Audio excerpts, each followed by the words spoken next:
Hello বন্ধুরা, আমি অনু update with অনু চ্যানেলে তোমাদের স্বাগত। আমি চলে এসেছি গৃহপ্রবেশ সিরিয়ালের আপডেট নিয়ে। গৃহপ্রবেশ সিরিয়ালে তো দেখা যাচ্ছে যে সেবন্তী শুভকে আগলে রাখার প্রমিস করে। শুভ কেশবকে নিয়ে তার বাবার সাথে পরিচয় করার এরপর তার বাবার ইচ্ছা ছিল যে রং দিয়ে তার মা, বাবা আর ছেলের হাতের ছবি বাঁধিয়ে রাখবে। সেই ইচ্ছাটাও নাকি শুভ পূরণ করবে। শুভ এদিকে কোনো খাবার তো খাচ্ছেই না, শুভর নাকি খাবার ইচ্ছা নেই। কিন্তু শুভ এরকম করে কতদিন বাঁচবে? সেবন্তী বলে ছেড়ে দাও, শুভকে একটু সময় দাও, ঠিক সময় শুভ ফাইট ব্যাক করবে, সে ঘুরে দাঁড়াবে।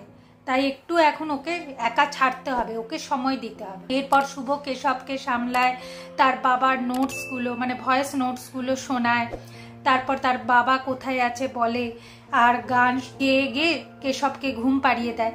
আর কেশব ঘুমিয়ে পড়ার পর শুভ আদ্রিতকে মিস করতে থাকে আর মনে মনে প্রার্থনা করছে আদ্রিত যেখানেই থাকুক যেন সুস্থভাবে তার কাছে ফিরে আসে।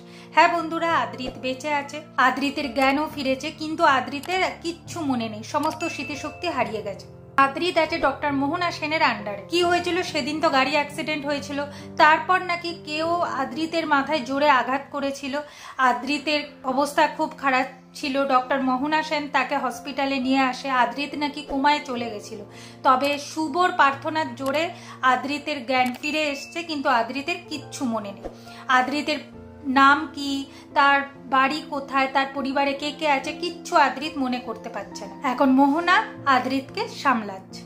আগামী পর্বে দেখা যাচ্ছে যে আদ্রিতের দাদু ঠাম্মি খুব কান্নাকাটি করছে, কিন্তু শুভর কাছে শক্ত থাকতে হবে সেটাই তারা বলছে।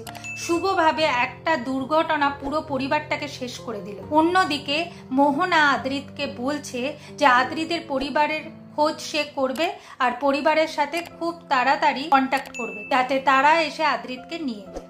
এইভাবেই আজকের পর্বটা শেষ হয়ে যাচ্ছে। আশা করি আজকের পর্বটা তোমাদের ভালো লাগবে। ভিডিওটা ভালো লাগলে লাইক, শেয়ার ও সাবস্ক্রাইব করে দিও। ভিডিওটা দেখবার জন্য অসংখ্য ধন্যবাদ।